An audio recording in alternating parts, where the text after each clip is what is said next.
પાન મસાલાના પરોક્ષ પ્રમોશન બદલ એફડીએની film અભિનેતાઓને notice. અભિનેતા શાહરૂખ ખાન, અજય દેવગણ અને ટાઇગર શ્રોફને નોટિસ. 9 પાનના શોકોઝ નોટિસ પાઠવી જવાબ માંગવામાં આવ્યો છે. એફડીએ મુજબ અભિનેતાઓની જાહેરાત પ્રતિબંધિત પાન મસાલાનું પરોક્ષ પ્રમોશન કરે છે.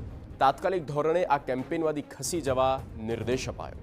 સોશિયલ મીડિયા હેન્ડલ પરથી તમામ પ્રમોશનલ કન્ટેન્ટ હટાવવા નિર્દેશ.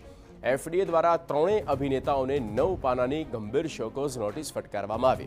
ત્રણેય કલાકાર 2024ની એક કંપનીની જાહેરાતમાં જોવા મળ્યા હતા. એફડીએ મુજબ આ જાહેરાત દ્વારા રાજ્યમાં પ્રતિબંધિત એવા પાન મસાલાનું પરોક્ષ પ્રમોશન કરવામાં આવી રહ્યા હોવાનું પ્રાથમિક દ્રષ્ટિએ જણાય છે. વર્તમાન કાયદાકીય જોગવાઈ મુજબ ગેરમાર્ગે દોરતી આવી જાહેરાતો અને એન્ડોર્સમેન્ટ બદલ 10 લાખથી 50 લાખ રૂપિયા સુધીનો દંડ થઈ શકે.